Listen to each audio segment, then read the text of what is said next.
Hi, my name is René Jurgensen and I'm a fundraising and development consultant. In this video, I'm going to tell you how to design an effective and successful annual giving program. Okay, let's get started. So, we all know the giving pyramid. This is kind of our foundation as the foundation within our fundraising program, where the idea is we get donors that come in, new donors, and then we move them up the giving ladder, up the pyramid basically. That is the basics of any fundraising program. But the reality of most fundraising programs is actually that they look more like this. There is a bottleneck where we have a lot of donors coming in here at the bottom, and then we have, also a few or a lot of major donor at the top. But what we're missing here is what's called the middle donor. This is what's called the middle donor issue, and this is something that affects most charities and nonprofits. We see it from very small organizations, but also in very large institutions such as universities and hospitals. And so the reason for the missing middle donor is really that we're not understanding how to cultivate this middle section of our donors. What most people do is, if we can do a pyramid into 3 sections. What most organizations do is that they cultivate everyone who comes in, and they get usually the automatic response, which is fine because we have a large amount of donors here, and therefore it takes a lot of time if we had to be personal. And then we jump up to the major donors, the ones that give a lot to us, and they of course get the personal treatment, they get the VIP events, special events, they get to meet the executive director, and they get really the personal touch. And that's why we keep them. So what we have is these 2 sections, and this is really reflected here with the bottleneck. But because we're not really thinking about the middle, we're missing out on a lot of money, because this is really the reality of how the pyramid looks for a lot of organizations. So what we need to get to is from this, the bottleneck, to a much more effective giving pyramid where we're actually doing something about the middle donors, that we're actually cultivating them, giving them the right stewardship so they feel to stay and give more. Because the whole idea of having this giving pyramid is that we keep the donors within the organization and we keep moving them up. It's very hard to find new donors, so once they're in, it's really about keeping them and keeping them motivated to give and keeping them motivated to give more. And this is really what this pyramid does. So what we have here is, we could call this 3 levels. We could call it gold, silver, and then bronze here.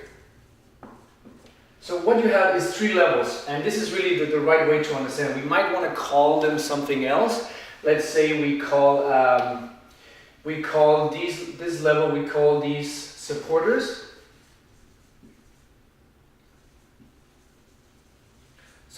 And we call the middle level, now we're going to call them partners. And then the top I would choose to call, you can give them any name you want, but here I would like to call them ambassadors.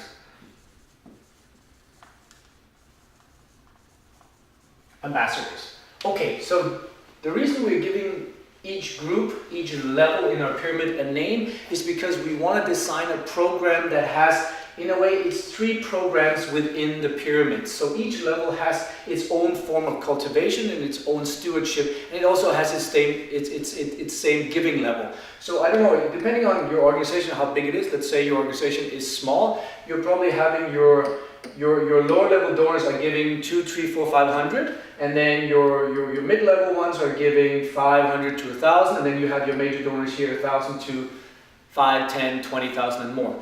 For a larger organization, because there's no difference, this might be a couple of thousand here, and then you have partners here at 5 to 10, and then when you have your major ones, we're going into the 10 to the 20s, 30s, and all the way up.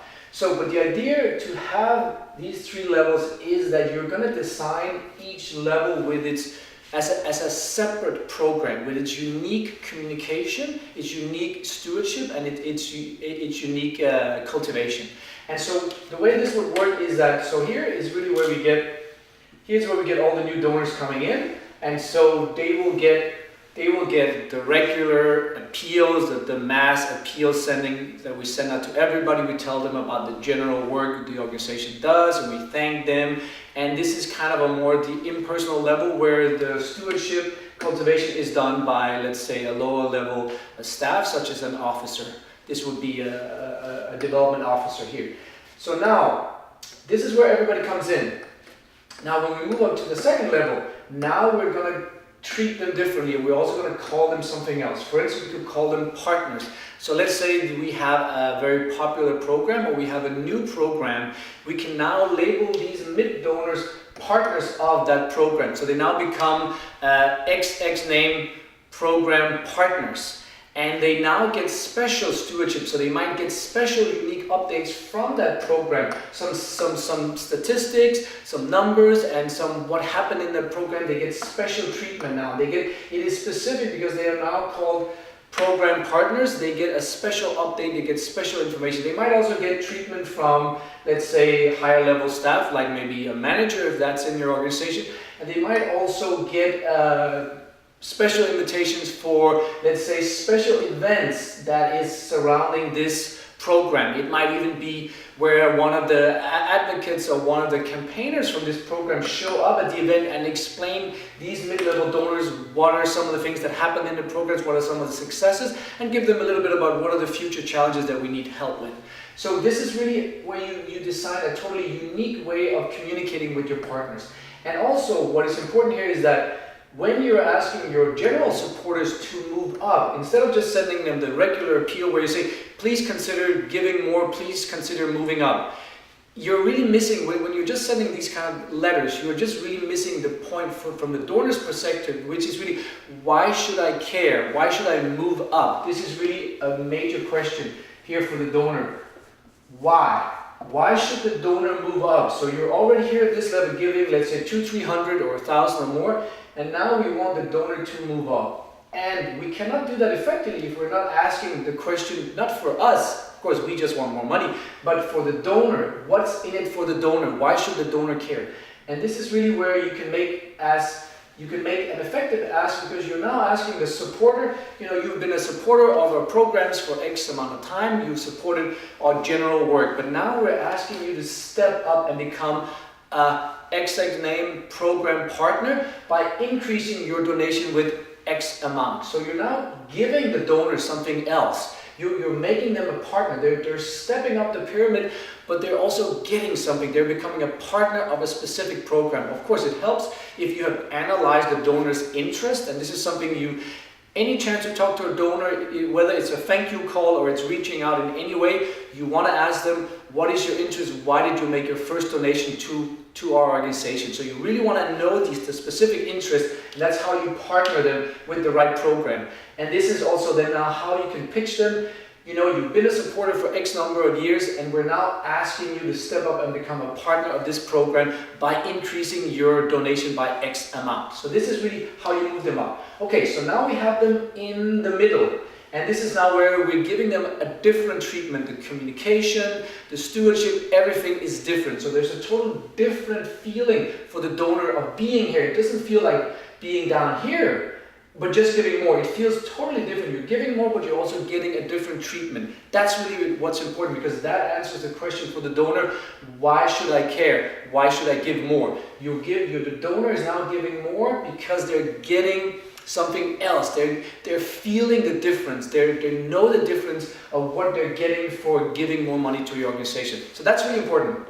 And so now we have the next level where we want to move them up to really the highest level. So this can be in the thousands or 5 to 10,000 or above.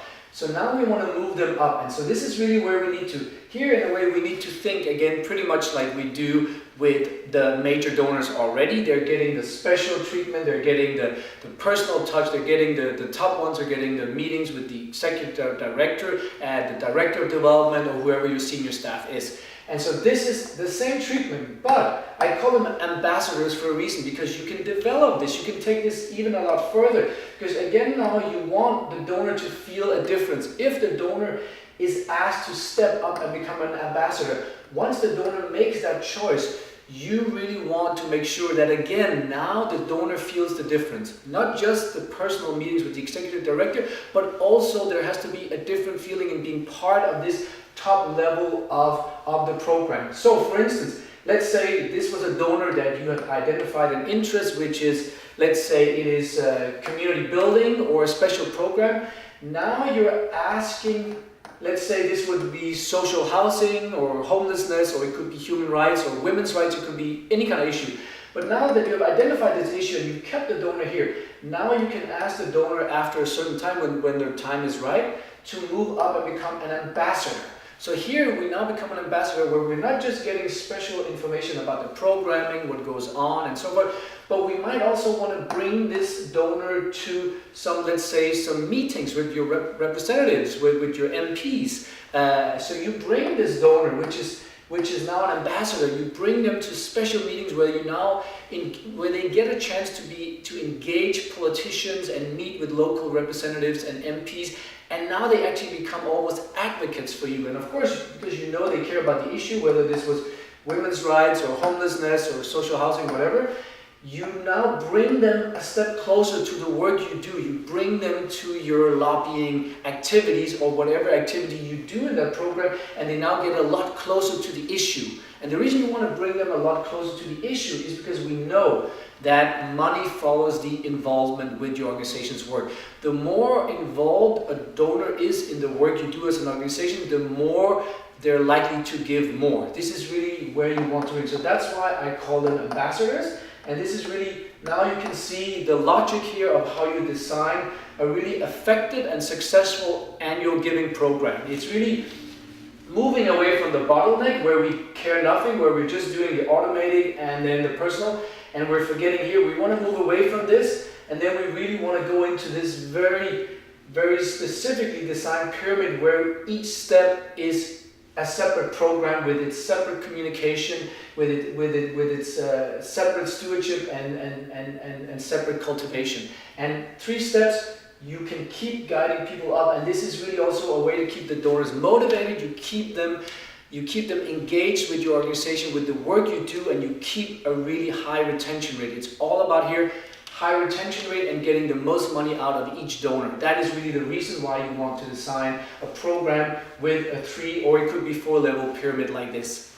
So that's it for this video. I hope that gave you some inspiration on how to build an effective fundraising program, an effective annual giving program. If you have any questions about the specifics, how you actually would do this in practice, feel free to contact me through my website. You can email or call me, find my contact details on my website. I wish you great luck and success in your fundraising efforts. Thank you.